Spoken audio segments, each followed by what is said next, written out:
नमस्कार, TV 9 digital में आपका स्वागत है और मैं हूं कार्तिकेय शर्मा। आज सियासत की बात में चर्चा करेंगे कि क्या रूस यूक्रेन पर हमला करने के लिए तैयार है। रूस की यूक्रेन की सीमा पर तैनाती कितनी बढ़ गई है। क्या रूस ने यूक्रेन की सीमा पर सैनिकों की संख्या बढ़ाई है। इसका जवाब है हाँ। गार्डियन की एक रिपोर्ट के अनुसार रूस ने आक्रमण के लिए 70% फौज को जुटा लिया है।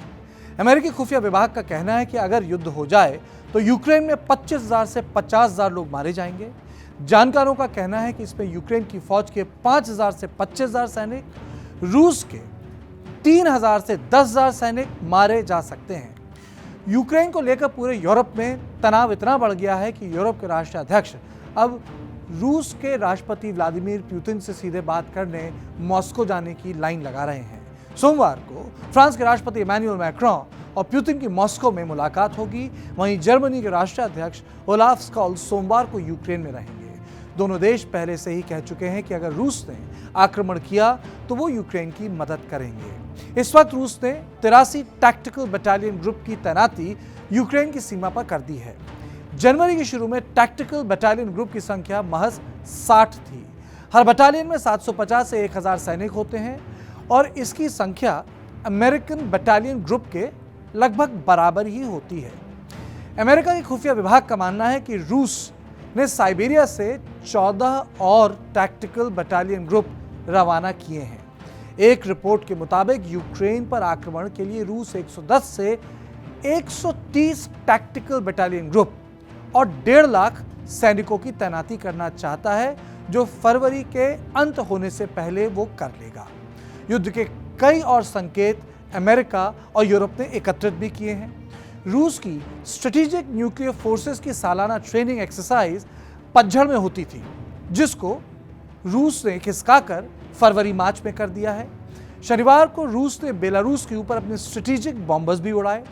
इसको जानकार संकेत की तरह लेते हैं कि पुतिन टैक्टिकल वेपन्स इस्तेमाल करने से पीछे नहीं हटेंगे।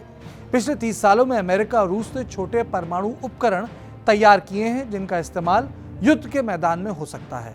इन वेपन्स का इस्तेमाल छोटे दायरे में होता है, लेकिन उस दायरे में इस्तेमाल के बाद कुछ भी नहीं बचता, पूरा इलाका तबाह हो जाता है। दूसरे विश्व युद्ध के बाद यूरोप में इतना बड़ा फौजी जमावड़ा पहली बार हुआ है।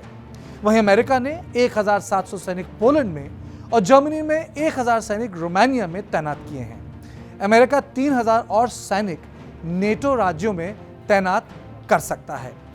जानकार कहते हैं कि पुतिन ने अभी यह तय नहीं किया है कि पूरे यूक्रेन पर कब्जा करना है या कुछ इलाकों पर कब्जा करके यूक्रेन के राष्ट्रपति को बदलना है।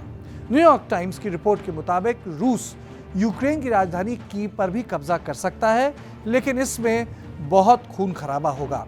इसलिए कई सारे मिलिट्री जानकार कह रहे हैं कि पुतिन पूरे यूक्रेन पर कब्जा करने के बजाय देश को 2 हिस्सों में बांट देंगे, यानी आधे यूक्रेन पर कब्जा करेंगे।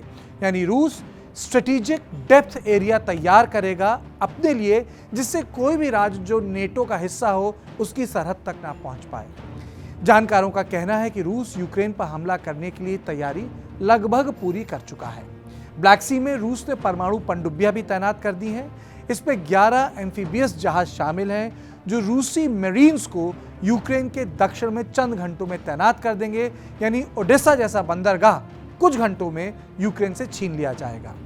इसके अलावा रूस ने सीमा पर 1500 स्पेशल फोर्सेस भी तैनात किए हैं। सेकेंड वर्ल्ड वॉर के बाद पहली बार पूर्वी यूरोप में इतना बड़ा युद्ध हो सकता है।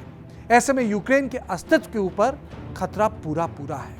तो सियासत की बात में बस इतना ही। देश और दुनिया की बाकी खबरों के लिए देखते रहें टीवी 9 डिजिटल।